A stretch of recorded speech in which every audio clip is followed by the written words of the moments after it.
Sugatan ang isang dating hepe ng Binangonan Police matapos tambangan. Ang biktima na malapitang binaril, nakatakas para humingi ng saklolo sa simbahan ng Antipolo. Ang insidenteng nahuli cam tinutukan ni Salima Refran, exclusive. Mag-aalas 6:30 ng umaga, darating ang AUV na ito sa isang gasolinahan sa Antipolo City. Minamaneho ni dating Binangonan Chief of Police, Superintendent Noel Versosa. Matapos magpagasolina at nang palabas na sa JP Rizal Street, biglang lalapit ang isang lalaki at 3 beses siyang babarilin.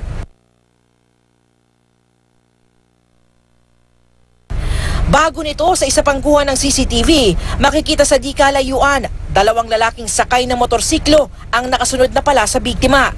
Bumaba ang angkas na naka-face mask at may backpack sa harapan, saka sumilip sa gasolinahan.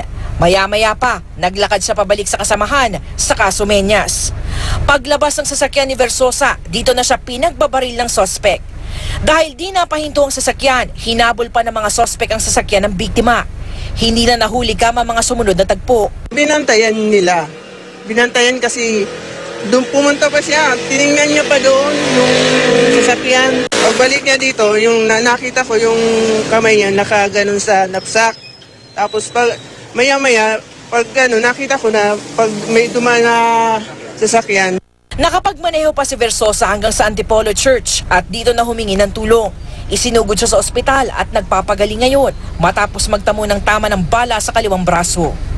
Bumuo na ng Special Investigation Task Group ang Antipolo Police. Iniimbestigahan kung may kinalaman sa kanyang dating pwesto bilang hepe ng Binangonan Police ang pananambang. Yun po ang aalamin po nating maigi kung during sa term ng kanyang pagkakaupo bilang hepe ng Binangonan ay baka may mga nasagasaan silang malalaking droga. Salima Refran, nakatutok 24 oras.